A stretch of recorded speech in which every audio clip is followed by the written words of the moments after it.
Você já ouviu falar que sua mente pode mover montanhas? Ou que você poderia se tornar um imã e atrair tudo o que desejasse apenas com o poder do pensamento?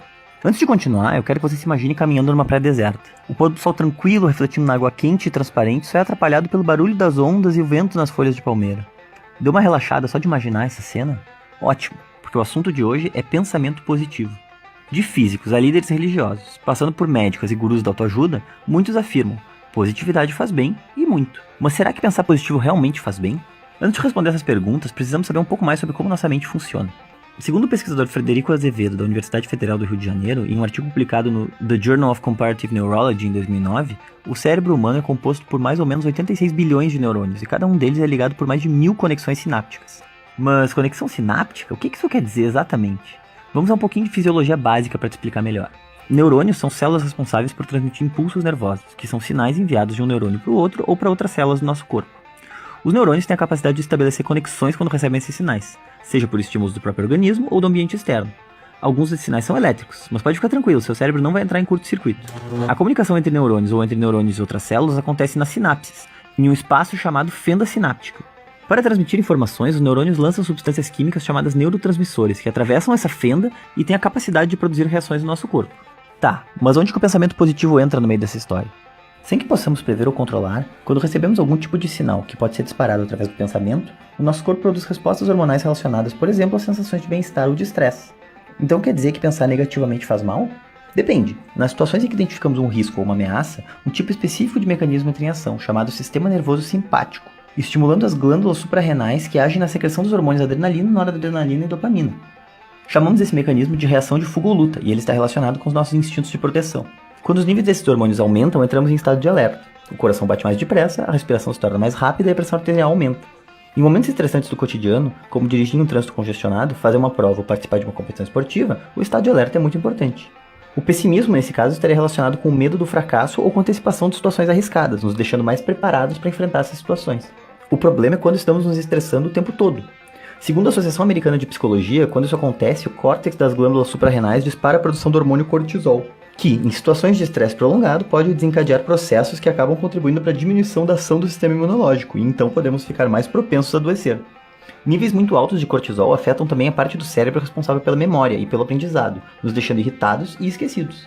Uma outra explicação científica sobre o quanto o pessimismo e as emoções negativas podem fazer mal é defendida pelo cientista da computação Steve Parton. Ele sugere que a negatividade e o hábito de reclamar alteram fisicamente a estrutura do nosso cérebro, nos ajudando a entender porque algumas pessoas parecem não conseguir sair de um estado negativo.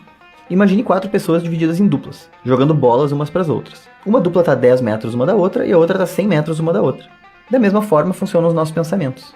Quando pensamos, as sinapses se aproximam para diminuir a distância que o impulso elétrico precisa percorrer. Dessa forma, o cérebro teria a capacidade de criar conexões com base em tudo o que é exposto muitas vezes, alterando a sua forma física para facilitar a transmissão do pensamento.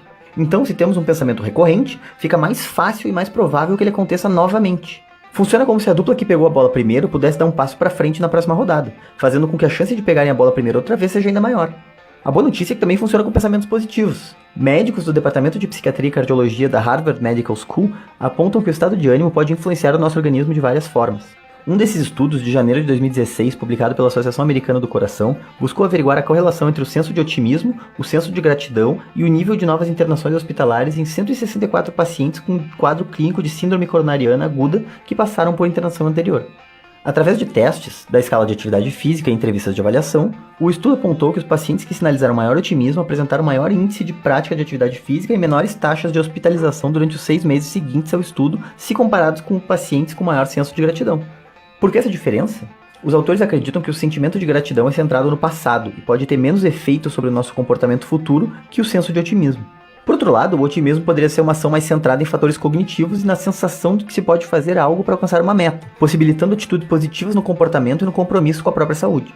Ou seja, pessoas com disposição para ver o lado positivo da vida tendem a cuidar mais da sua saúde, praticar mais exercícios e se alimentar melhor. Afinal de contas, pensar positivo funciona? Sim, existe poder no pensamento positivo. Você não vai jogar bola como a Marta, nem quebrar recordes como o Usain Bolt só pensando positivamente, mas emoções positivas estão associadas com a melhora na saúde e com as sensações de vitalidade e bem-estar. Por outro lado, a raiva crônica, a preocupação excessiva e a hostilidade são fatores de risco para o desenvolvimento de doenças. No entanto, essa positividade é mais natural para algumas pessoas, enquanto outras precisam aprender a pensar e agir de modo mais otimista. Então, como podemos desenvolver essa forma de pensar? Segundo o Departamento de Psicologia da Universidade de Harvard, a psicologia positiva indica várias rotas para a felicidade. Sentir-se bem, buscando emoções e sensações prazerosas. Engajar-se totalmente com objetivos e atividades que envolvem você plenamente. Fazer o bem, buscar na sua vida um significado fora de si próprio, desenvolvendo a sua empatia. Gratidão, expressando apreço por aquilo que você tem em sua vida.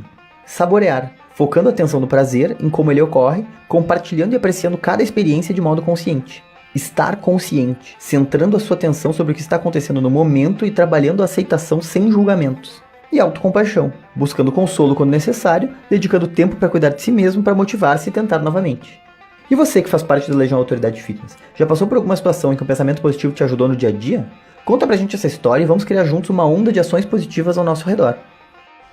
Oi, se você assistiu esse vídeo até o final e gostou do que viu, por favor inscreva-se no canal e deixe seu joinha aqui embaixo.